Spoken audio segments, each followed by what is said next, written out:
Kamusta pong muli mga tambay? Si Kamanong po sa Tambayang Makabayan. Ito po, meron naman tayong kukumentuhan ang speaker po ng House, si Speaker Martin Romualdez. Ito po, nagsalita po siya sa isang balita na yung tsa raw po ang mariresolba ng napakataas nating inflation, lalo yung mga Pilipino, mga kababayan nating walang trabaho. Tsa raw po ang malaking solusyon. Pakinggan po natin ang balita dito sa tsa na bilyon-bilyon na nagagastos mga tambay. Pinilit ni House Speaker Martin Romualdez na makatutulong sa paglago ng ekonomiya ang isinusulong nilang pag-amyenda sa saligang batas. Lalo na ngayong tumaas na naman ang bilang ng mga Pilipino walang trabaho. Nasa frontline ng balitang yan si Marian Enriquez.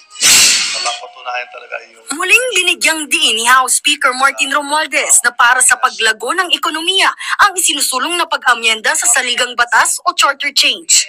Sa isang panayam matapos ang kanyang pagdalo sa groundbreaking ceremony ng itatayong Philippine Cancer Center sa Quezon City, sinabi ni Romualdez na isa rin sa mga layunin ng economic tsa ang solusyonan ang tumataas na unemployment rate o bilang ng mga Pilipinong walang trabaho. Panukalang ang RBH 7 natin ay makakatulong na rin yan kasi pag na-liberalize na or mabuksan natin ang ekonomiya, mas maraming foreign direct investment pumasok at mas maraming trabaho ay may bibigyan natin sa taong bayan. Sinabi yan ni Romualdez kasunod ng pagtaas ng unemployment rate sa pagpasok ng 2024 base sa tala ng Philippine Statistics Authority. Umakyat sa 4.5% o katumbas ng higit 2 milyong Pilipino ang walang trabaho nitong Enero. Dahil daw yan sa pagtatapos ng holiday season, maraming seasonal employee kasi ang nawalan ng trabaho. Ang iba piniling hindi magtrabaho, partikular ang mga babae at kabataan.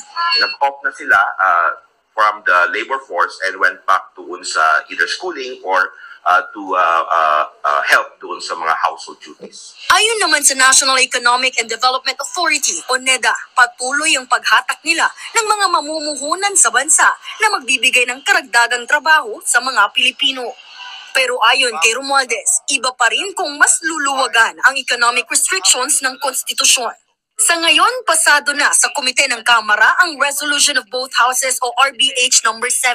Isasalang na ito sa ikalawang pagbasa sa susunod na linggo. Kumpiyansa naman si Romualdez na maipapasa na rin ng liderato ng Senado ang bersyon nila ng economic tsa. Ako naniniwala ko sa liderato ng Senado, lalo kay SP Mig Subiri na kakayanin niya lahat at Ayan po, narinig na po natin ang sinasabing magbabangon sa ating ekonomiya. At meron lang po akong nakita, napansin. Yung siya po nag-groundbreaking ng project ng gobyerno. Trabaho po ng executive yun di ba? Napansin ko lang po. Siya po ay legislative, sa speaker po siya sa House. Di ba? Pero hindi niya po trabaho yun Pero siya po ang lagi naka-front po sa project ng gobyerno na isa sa trabaho ng presidente po yun, di ba? Lalo yung mga ganong na groundbreaking, di ba?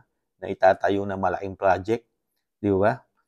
Pero speaker po ang nandun, Nagtataka lang si Kamanong. Napaka-powerful na po ng speaker natin ngayon, mga tambay. Hindi niyo po ba napapansin? Di ba? Speaker na po siya at nagpapaka-executive pa ngayon, di ba? Sa lahat ng proyekto ng pamahalaan ni President Marcos, siya po ngayon naka-front. Pati po sa DSWD, di ba? At pagiging DA secretary din po, di ba? Lagi siya po ang nakikita natin sa mga probinsya, sa mga nagbibigay ng malalaking, sila rin ang gumagawa ng malalaking pondo ng ayuda, di ba? Saka, ang tingin po ni Kamanong, komento ko po, mahirap po tayong pasukin, sa totoo lang mga katambay. Mahirap tayong pasukin ng mga dayuhang negosyante sa ating bansa. Bakit ko nasabi? Napakataas. Una-una, kuryente. Di ba? Kailangan ng mga negosyante, kuryente. Di ba? At laganap sa Pilipinas ang red tape. Di ba? Ang mga lagayan. Di ba? Bago ka magpatayo ng isang negosyo, napakarami mong pagdadaanan. Di ba? Pangalawa, Hindi pa rin nawawala mga NPA, di ba? Isa rin problema ng mga negosyante yan, mga dayuhan, mga NPA, di ba? May sariling tax yan, revolutionary tax. Hinihingan po ang mga negosyante niyan. Lalo kung sa bandang mga probinsya, magtatayo ang mga dayuhan, di ba? Isang problema po yan. At nanununog pa yan ng mga negosyo, yung mga makakaliwang grupo, di ba? Saka nakita niyo po ang korupsyon, di ba? Sa bansa natin ngayon. Napakaraming issue, di ba? Lalo sa Kamara, di umano. Kung maglustay ng bilyon-bilyon pera, di ba? Yung sa tiyatsa na yan, di ba? Na sinasabi nilang malaki ang paghihingkayat. Paano ka makapanghihingkayat sa ibang bansa?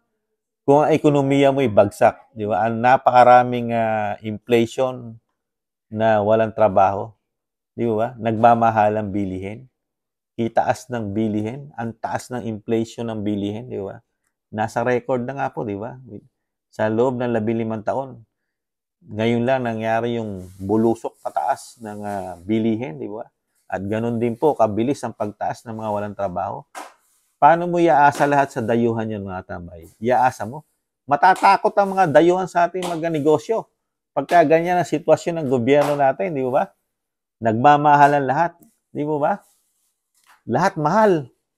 Gasolina, mas mahal sa atin, di ba? Kuryente, ano pa ba mahal? Yung sa internet, mabagal na, mahal pa. Di ba? Mga katambay. Tubig, di ba? Halos lahat mahal. Tapos iaasa mo. Hindi nyo ba napapansin?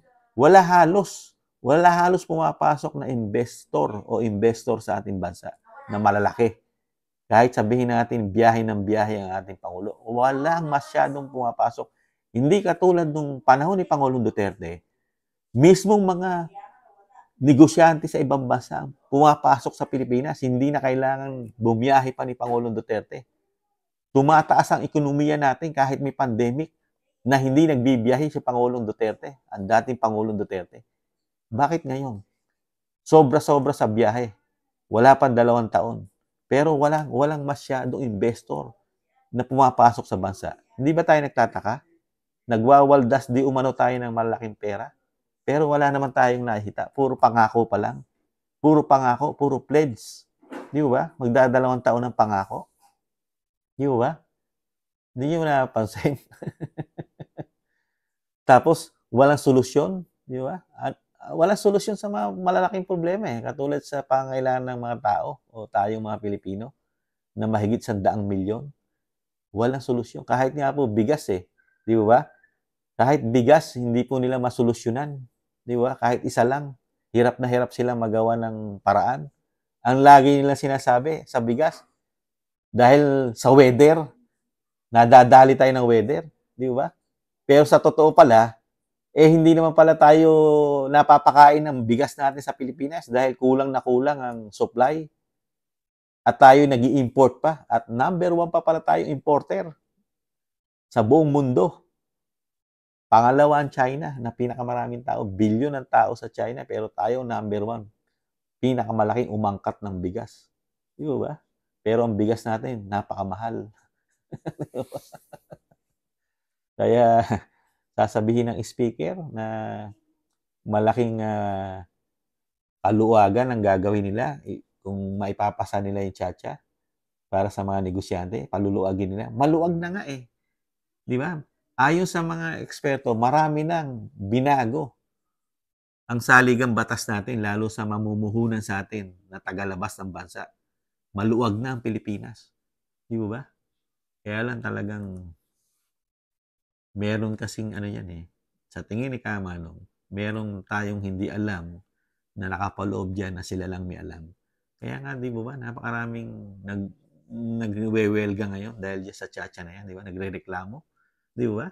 Napakaraming matatalinong tao na bakit may susulong ngayon yan, di ba? Hindi napapanahon. Marami nagsasabing, eksperto, di ba? At gagastos ka ng bilyon-bilyon dahil dyan sa tiyatsa. Tapos ang provision lang na gusto mo, ayusin mo lang yung mamumuhunan sa ating bansa.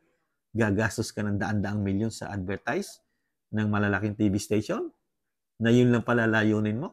Di ba? Kaya matatalino ang mga Pilipino ngayon, Mr. Speaker. Naalalaman na po ng mga Pilipino yung mga iniisip niyo po. Ngayon po, nakikita namin, nagpapaka-presidente po kayo. Hindi niyo po trabaho yan. Trabaho po ng presidente yan. Pero kayo po ang nakikita namin. Nagpapaka-executive po kayo. Legislative po ang trabaho niyo. Nasa kamara po kayo. Di ba? Nagtatanong lang po si Kamanong. Ano po sa tingin niyo mga katambay? Ano po sa tingin niyo ang ginagawa ng speaker? Di ba? Hindi po ba nagpapaka-presidente na siya ngayon? Yun lang po mga katambay. Sa muli po, tiis-tiis tayo. Siyempre, talagang ganyan. 6 na taon. Huwag naman sana 6 na taon tayong mahihirapan at talagang sobrang higpit ng sinturon sa tagtataas ang bilihin. 2 taon nang walang solusyon ang ating gobyerno. Sana naman hindi abutin ng 6 na taon, mga katambay. Muli po, si Kamanong, nag-iiwan po na mahalin pa rin natin ang ating bansa. Ipaglaban natin. Tiis-tiis lang at may darating pang pag-asa sa ating bayan. Paalam. Bye-bye.